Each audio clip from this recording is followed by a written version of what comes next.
I've watched the show before. It sometimes doesn't go as planned.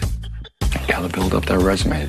With Paloma unexpectedly leaving the game last week, Big Brother 24 has already been shaken up like crazy. But this week's new HOH is bringing even more changes as targets shift and Pooch's strategy comes back to totally bite him in the butt. How are you gonna make this time of a move this early in the game?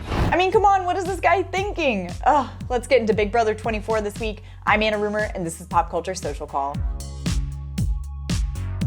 We wrapped up Thursday's live non-eviction episode with the beginnings of an HOH competition and what looked like a pretty painful ankle injury for Jasmine. In Sunday's ep, we finally got to see the conclusion as the house guests who won the first round of HOH faced off in a pie-eating contest/trivia thing. This was a really fun challenge, although I hope that pie actually tasted good because they are going to be fishing that out of their sinuses for a while. It's on my shirt, it's on my neck, it's up my nose. Now, I had high hopes for Taylor in this HOH. Her first week was weird, and I just thought it would be nice to have the house kind of have a reset without her as target number one. But it was Jasmine and her sprained ankle who pulled out a win in the end. There's pie in my hanky, there's pie in my britches, and there's pie in my hair. Side note, Michael is a comp beast, and I am so excited to watch him more and more as the season goes on.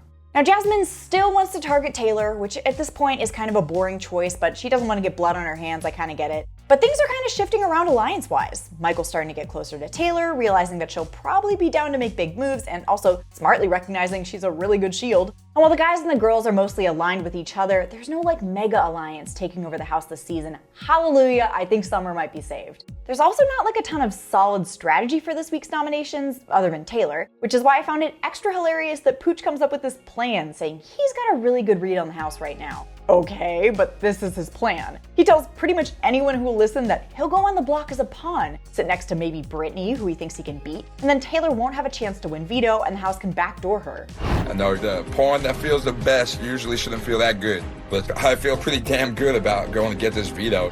Okay, not only is this plan needlessly complicated due to how early in the game it is and how disliked Taylor is in the house, it also breaks the #1 rule of Big Brother.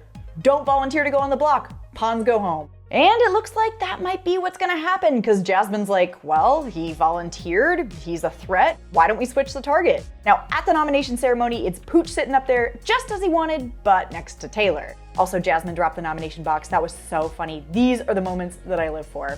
Now, will Pooch be able to save himself from his own bad gameplay at the veto? Or is he gonna basically have volunteered in the end to be the first player evicted? I guess we're gonna have to see what happens Wednesday. I don't know about you, I am loving this season, so like and subscribe, let me know in the comments what you think. We're gonna be following this entire season. Then head over to popculture.com for the latest in entertainment news. Until next time, I'm Anna Rumor, and this is Pop Culture Social Call.